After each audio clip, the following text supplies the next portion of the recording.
اب ہر بندہ اٹھ کے عجیب و غریب باتیں کر رہا ہے، قاتل کا مزار بن گیا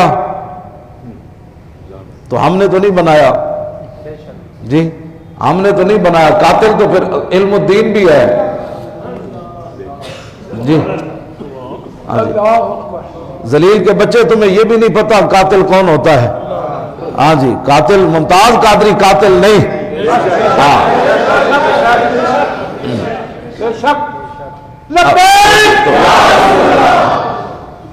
تمہیں سمجھ ہی کوئی نہیں۔ جب تمہیں سمجھ نہیں، ہم جو تمہیں منہ نہیں لگاتے، پوری امت مسلمہ نے تمہارے منہ پر تھوکا۔ تمہارے باپ کا جنازہ کافر کا کیا ہونا تھا؟ مرتد کا۔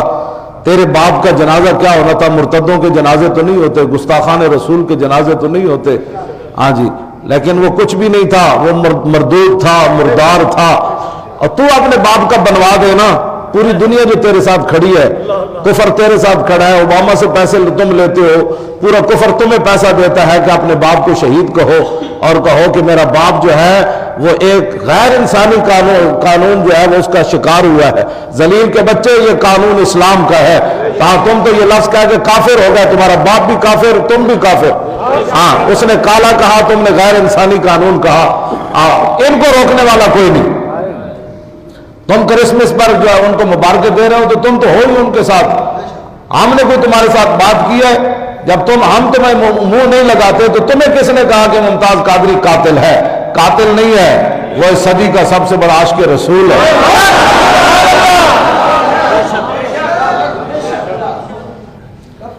توجہ۔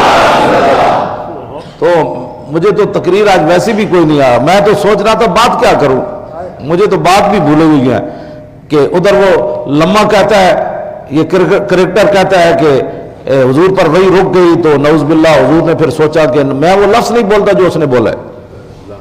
بھائی تمہیں نہیں پتا دین کا تو تم سیاست کرو۔ تم کہو جی پنجاب والے لوٹے ہیں، تم وہ کہیں گے پختونخوا والے لوٹے ہیں، تم کہو جی یہ پاناما لیکس والے ہیں، تم وہ کہتے ہیں شوکت خانم کا پیسہ کھا گیا یہ، تو آج فلاں، تم آپس میں بکواس کرو جو کرتے رہتے ہو، تمہارا کام ہے۔ ذلیل کے بچے، حضور کے بارے میں بہت ہزار بار بشویم بحمز مشک غلاب انوز نامے تو گفتن کمال بے ادبیس۔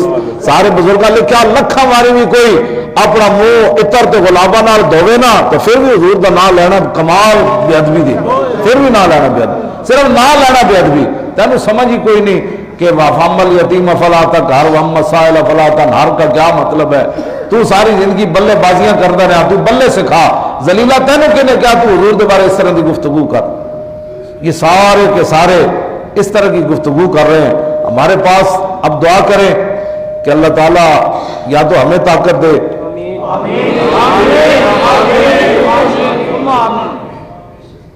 تو ہم ان کے راستے روکیں، ان کی زبانیں بند کریں۔ کہ سیاست کرنی ہے تو سیاست پر بات کرو نا، تمہیں جب پتہ ہی نہیں ہے حضور کے بارے میں بات کیسے کرنی ہے۔ جب اللہ تعالیٰ یا ایھا المزمل کہہ رہا ہے، یا ایھا المدثر کہہ رہا ہے، یا ایھا الرسول، یا ایھا النبی، تو تم کیسے حضور کا نام لیتے ہو اور تمہیں یہ بھی نہیں پتا حضور کا نام لینا کیسے ہے؟ نہ تم نے کوئی دین پڑھا ہے، نہ کسی دین والے کے پاس بیٹھے ہو، کرکٹ کھیلتے کھیلتے تم مذہبی پیشوا بھی بن گئے۔ اس واسطے آپ حضرات جو ہے نا کچھ ہوش کے ناخن لیں۔ اب ہمارے پاس میں تو کوئی بات نہیں رہی سوائے اس کے کہ میں جاندے جاندے اپنی گڈی کسی نہ ٹکرا دے تو شہید ہو جاؤں، اور اس کے علاوہ اب ساڑھے کو وس کوئی نہیں رہے۔ اس زندگی تک کوئی فائدہ کہ ایسا ساری گلاں سے ہی سننیاں حضور دے بعد، فلماں ساڑھے دور بڑیاں سی کچھ نہ کیتا، ایک دن عشق رسول منا کے پہ چپ ہو گئے۔ ساڑھے دور 2 نمبریاں ہوئیاں، حضور خود فرما گیا قیامت تک، فرمایا جب میری عزت کی بات ہوگی جانور بھی 2 کبھی اختلاف نہیں کریں گے۔ اسی اس دن تو کوئی بولے جی چپ، جڑے حضور کے غلام انہوں نے کہا جی ممتاز جو کیتا ٹھیک کیتا، بات ختم ہو گئی۔ رسول اللہ جب خود ایک گل فرما دیتی، عمیر بن عدی جب مارے آتے پھر سویرے حضور دی بارگاہ میں پیش ہوئے تھے، حضور چپ ہوئے تو عمیر بن عدی عرض کی تھی حل علیہ فی ذالک شیء یا رسول اللہ، حضور عدالتہ تہاڈیاں، حکومت تہاڈی، راتی میں زنانی مارایا گستاخ، کیا اس کے بدلے میں مجھے قتل کیا جائے گا؟ تو حضور نے خود فیصلہ قیامت تک فرما دیا، فرماؤ میرے غلام تو نے یہ سوچا کیا ہے؟ لا ينتطح فی انزان فرمایا قیامت تک جب میری عزت کی بات آئے گی، میری آبرو کی بات آئے گی نا، تو دو بکریاں بھی کبھی اختلاف نہیں کریں گی۔